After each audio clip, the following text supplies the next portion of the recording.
आज माझ्या लग्नाची पहिली रात्र आहे. आज मी स्वागत करणार. माझी लाडकी कशी आतुरतेने वाट बघत असेल आणि म्हणत असेल की माझा पतिराज केव्हा येणार.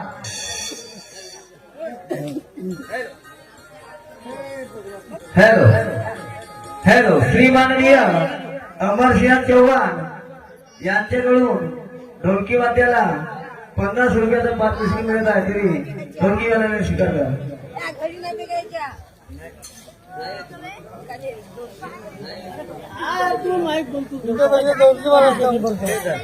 या आनंदाच्या क्षणामध्ये आपण आपल्या घराकडे गेलं पाहिजे.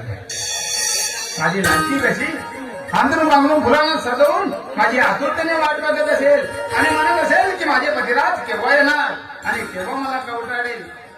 खरंच आज कसा आनंदाचा दिवस उजळला. आज लाडकी कशी आतुरतेने वाट बघत असेल आणि म्हणत असेल की पतिराज केव्हा येणार.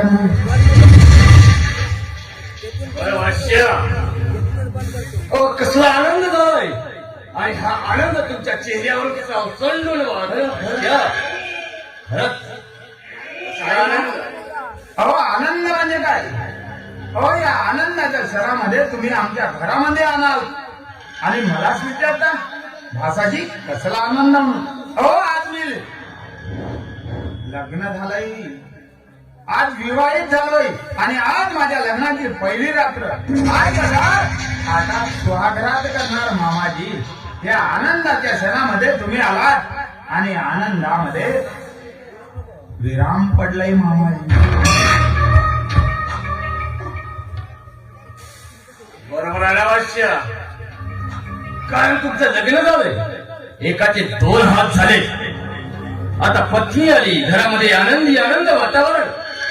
आता तुम्ही तर आनंदी व्हालच, पण या आनंदाच्या क्षणामध्ये एक गोष्ट मात्र तुम्ही विसरलात वाश्य.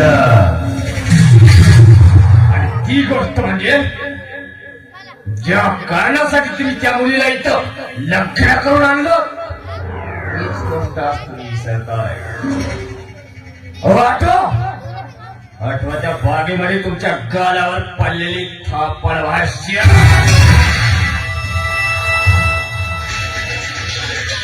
बरोबर आहे मामाजी.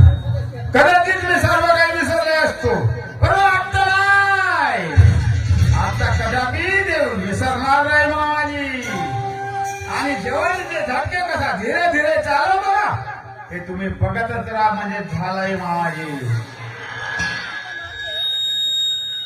जसा काही तुमच्या शब्दावर जणू काही हळूवारपणे चालत जाईल ना, हे तुम्ही बघतच राहा. म्हणजे झालंय. काय वाश्या म्हणणंच म्हणतोय. आता अशा चांगल्या कामाला उशीर करायचं नाही. लवकरात लवकर कामाला लागा वाश्या. ठीक आहे मामाजी. तिला वाटत असेल की मी सौभाग्यवती म्हणून या घरामध्ये आलोय, परंतु मामा तिचे ते स्वप्नच असणार आणि कधीही ती सुखाला या संसारामध्ये कधीही नांदू शकणार नाही. लागतोय मावळा कामाला.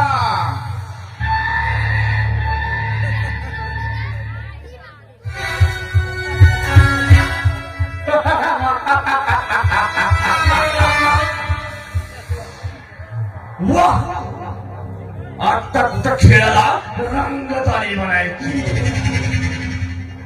साली एक ठिणगी टाकली आणि त्याचा फडका व्हायचा तेवढा बाकी आहे. आणि एकदा का फडका उडला तर या घरामध्ये नुसती आग ही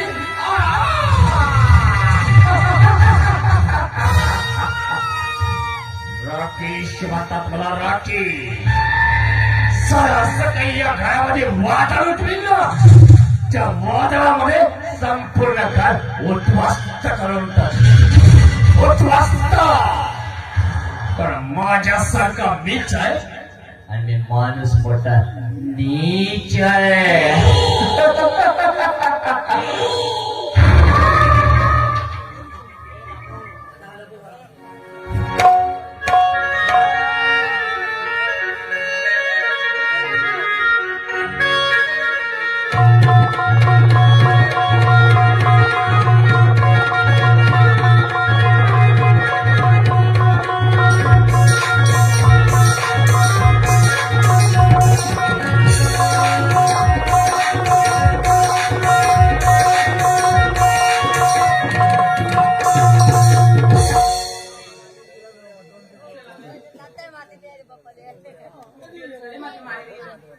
आता ना मला माझ्या सासूची खूप आठवण होते.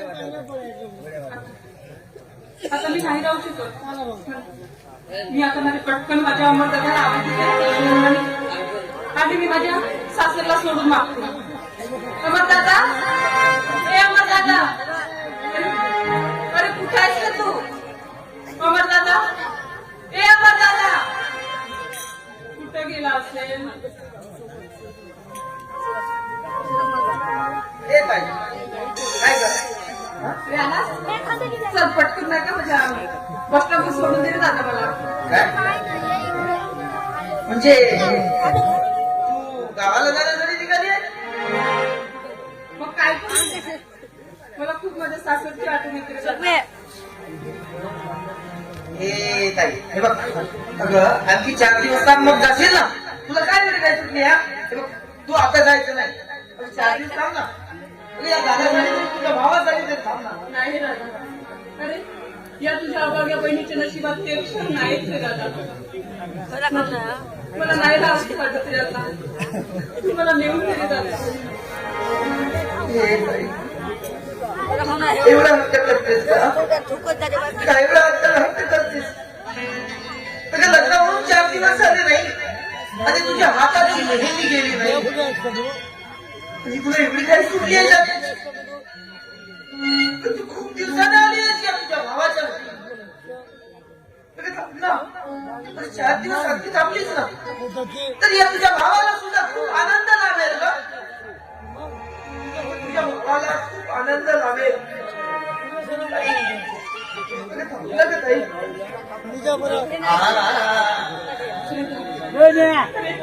या सगळ्यामध्ये तुला सुखीला वाटेल रे. की आपल्या मायला मुलं आपलं सासरी जावं. त्यांच्या मुली बाबू पण माझी नशीब लई मोठी आहे.